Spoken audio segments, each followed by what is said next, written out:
আমাদের ক্রিকেটার এবং আমাদের দর্শক, আমাদের সাংবাদিক, তাদের নিরাপত্তার বিনিময়ে, দেশের মর্যাদার বিনিময়ে আমরা বিশ্বকাপ ক্রিকেট খেলতে চাই না। টি-20 বিশ্বকাপ ঘিরে নতুন করে উত্তেজনা দক্ষিণ এশিয়ার ক্রিকেট রাজনীতিতে।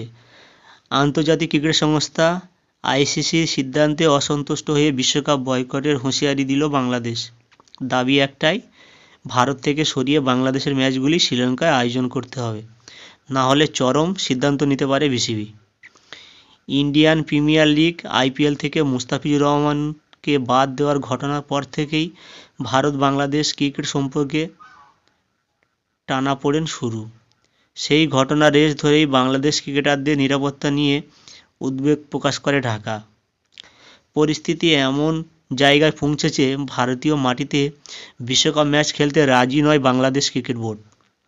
বাংলাদেশ সরকারের ক্রীড়া উপদেষ্টা আসিফ নজরুল প্রথমে ভারতের দল না পাঠানোর নির্দেশ দেন বিসিবিকে। শুরুতেই বোর্ডের অন্দরমহলে মতভেদ থাকলেও শেষ পর্যন্ত সরকারি অবস্থানের সঙ্গে সুর মেলান বিসিবি কর্তারা। নিরাপত্তার কারণ দেখিয়ে বিসিবির আইসিসির কাছে আবেদন করে বাংলাদেশের বিশ্বকাপ ম্যাচগুলি যেন ভারত থেকে সরিয়ে শ্রীলঙ্কায় আয়োজন করা হয়। যদিও আইসিসি এখনও সরকারিভাবে সেই দাবি খারিজ করেনি, তবুও সংস্থার তরফে স্পষ্ট বার্তা দেওয়া হয়েছে, বিশ্বকাপের ম্যাচ ভারতেই খেলতে হবে।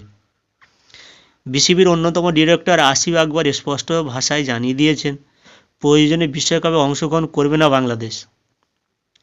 বাংলাদেশি সংবাদ মাধ্যমকে তিনি বলেন, আমরা আমাদের অবস্থানে পরিষ্কার করে দিয়েছি, আমাদের সামনে দ্বিতীয় কোনো বিকল্প নেই।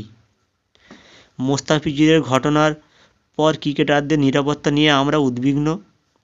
সব দিক বিবেচনা করে ভারতের মাটিতে ম্যাচ না খেলার সিদ্ধান্ত নিয়েছি। শ্রীলঙ্কায় খেলতে আমরা প্রস্তুত।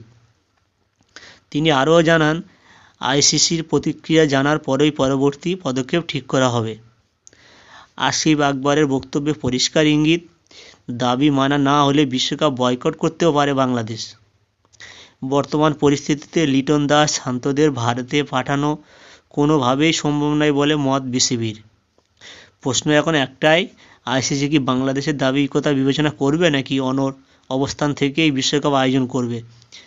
ক্রিকেটের মাঠের বাইরে এই লড়াই শেষ পর্যন্ত বিশ্বকাপের ছবিটাই বদলে দেয় কি না সেটাই তাকিয়ে ক্রিকেট দুনিয়া।